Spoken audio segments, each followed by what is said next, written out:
Children remain the most vulnerable in the country, and even, around people that they know, as it was highlighted as well in the police statistics revealed last week on Friday that almost 300 of them between the months of July and September were murdered. And we are here today in Midrand. The State of the South African Child report by the Nelson Mandela Children's Fund, has also highlighted some of the challenges that, children find or children are experiencing. But just to hear more on that, I'm now going to be joined by Dr. Ncube-Nkomo of the Nelson Mandela Children's Fund to hear on what are some of the challenges that the report is highlighting. The report has highlighted 5 key challenges: child poverty, health and nutrition, education, household and housing structures, as well as child safety. And if you look at the first 4, they're all linked to poverty. So the health of a child, the education of a child, the household structure are all linked back to the income levels within that child's household.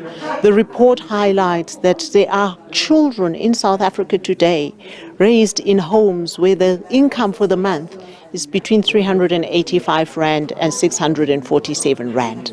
And that's the income that must take care of the housing, household needs, the education, the clothing, the schooling of the child.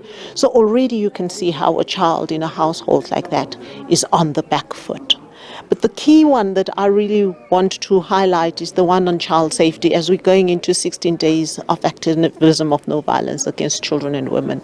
Child safety has got nothing to do with levels of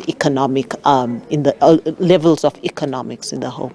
It's got to do with the intentionality of adults, of caregivers, to keep children safe.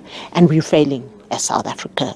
You've already highlighted that in your report. It's like we've declared war on children in South Africa. That's really, really concerning, because once a child has got some form of violence being done to them, it's going to affect their ability to grow, the ability to learn, the ability to thrive, and just be the best version of themselves. And talking about the 16 days of activism, what exactly, is the organization recommending, in terms of dealing with the issue of abuse? Well, adults have to take responsibility for creating safe spaces for children.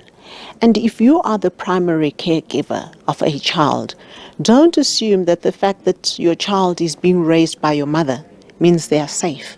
You've got to be intentional about really understanding, talking to your child and understanding what they experience, because it's only by talking to your child that you'll find out if your child indeed is in an environment that's nurturing.